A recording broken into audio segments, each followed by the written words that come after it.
નવપ્રવાહ ગુજરાતી ન્યૂઝમાં આપનું હાર્દિક સ્વાગત છે। કેવડિયાથી ડભોઈ તરફ જતા આ રોડ ઉપર મંત્રી શ્રી તેમજ અધિકારીઓ શ્રી પણ ઘોર નિંદ્રામાં હોય એવું લાગે છે। ઉતાવળી ચોકડી પાસે શોપિંગ સેન્ટરની આગળ એક નાળું પસાર થાય છે અને વરસાદના કારણે એ નાળું દબાણ થતા અનેક અકસ્માતો થાય છે। આજ રોજ પણ એક અકસ્માત સર્જાયો હતો। એની અંદર એક મહિલા ગાડી પરથી પડતા એક મહિલાને નાની મોટી ઈજાઓ થઈ છે, જેથી 108 બોલાવીને હોસ્પિટલમાં સારવાર માટે મોકલવામાં આવેલ। ત્યાંના જાગૃત નાગરિકો દ્વારા સહાય કરવામાં આવી।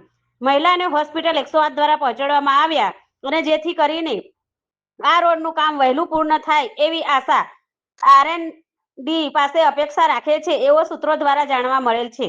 હું દિલીપ બારિયા। આજ રોજ અમે ડભોઈથી સ્ટેચ્યુ ઓફ યુનિટી જતા રોડ પર ઊભા છે।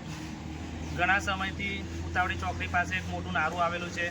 એ ઘણા સમયથી અહીંયા આગળ નારું દાબવાથી ત્યાં મોટો ખાડો પડી ગયેલ છે। આ ખાડાના લીધે અવારનવાર છેલ્લા 1 મહિનાથી 5 થી 6 એક્સિડન્ટ થયેલા છે। અત્યારે 1 કલાક પહેલાં જ એક બેન ડભોઈના હતા, એ ગાડી પર જતા હતા, એ ખાડામાં પડવાથી એ ગાડી નીચે પડી ગયા અને માથામાં બહુ જ ગંભીર ઈજા થયેલી છે અને આગળના ભાગે પણ ગંભીર ઈજા થયેલી છે।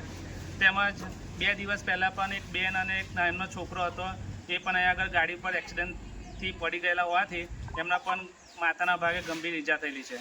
એના ટૂંક સમય પહેલાં પણ અમારા સમાજના એક મિત્ર હતા, તે પણ અહીંયા આગળ ગાડી પરથી પડી જતાં એમના પગનું ફ્રેક્ચર થયેલું હતું। એવા 5 થી 6 બનાવ અત્યારે 1 મહિનાની અંદર બનેલા છે। આ રોડ ઉપરથી મોટા અધિકારીઓથી લઈને દેશ વિદેશના જે યાત્રીઓ છે તે પણ આ રોડ ઉપર જતા હોય છે। અમારા નર્મદા જિલ્લાના એસપી સાહેબ હોય, પીઆઈ સાહેબ હોય, મામલતદાર સાહેબ હોય, કલેક્ટર સાહેબ હોય કે ડીડીઓ સાહેબ હોય, દરેક તમામ મોટા અધિકારીઓ આ રોડ ઉપરથી જતા હોય છે। તેમ છતાં તંત્ર હજી કોઈ ધ્યાને આ રોડનું લેતું છે નહીં। આ રસ્તાનું જે આગળ નારું છે એ નારાને કોઈ ધ્યાનમાં લેતું છે નહીં।